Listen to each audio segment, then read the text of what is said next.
हमने हमेशा से देखा है सर एंड मैम आप दोनों के लिए कि जब भी बिग बॉस में एवरी सीजन कहीं ना कहीं सभी के पेरेंट्स को बुलाया जाता है, कहा जाता है कि क्या आप प्लीज़ आ सकते हैं बिग बॉस में इंटरेक्शन करने के लिए। कहीं ना कहीं डिबेट होता है कुछ फैमिलीज़ के साथ, दूसरे पेरेंट्स के साथ। अगर आपको बुलाया जाता है क्या आप जाना पसंद करेंगे, और अगर जाते भी हैं तो किस तरीके से आपका इंटरेक्शन होगा और किसके पेरेंट्स के साथ इंटरेक्शन करना पसंद करेंगे?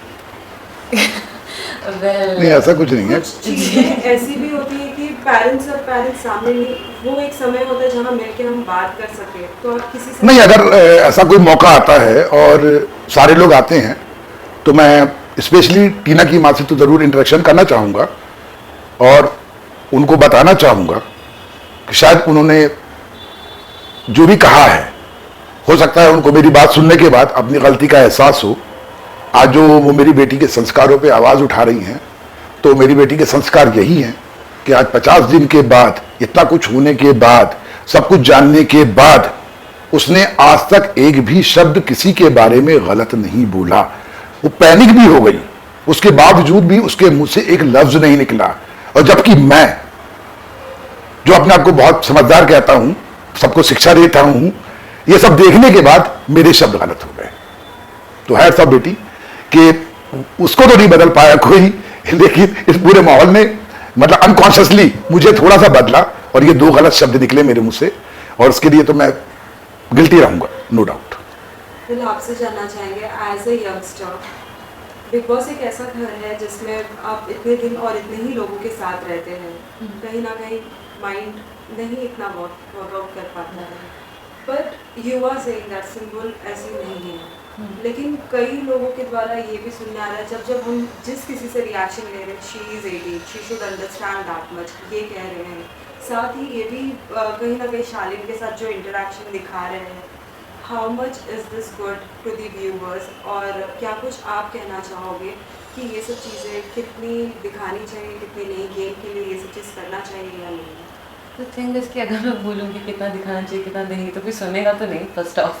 एंड दूसरी बात मैं यही बोलूँगी कि बिग बॉस ऐसी जगह है जहाँ पे आप जाते हो तो यू डोंट नो एनीवन वहाँ पे, एंड उनके साथ आपको 3-4 महीने गुजारने हैं साथ में, तो इट्स ऑलरेडी हार्ड। एंड अपी और मैं कभी भी ऐसे माहौल में नहीं रहे, लाइक इतना टॉक्सिसिटी, इतना लड़ाई, इतना झगड़ा मैं देखती हूँ तो मुझे भी बुरा लगता है कि हाउ कैन शी लिव वहाँ पे।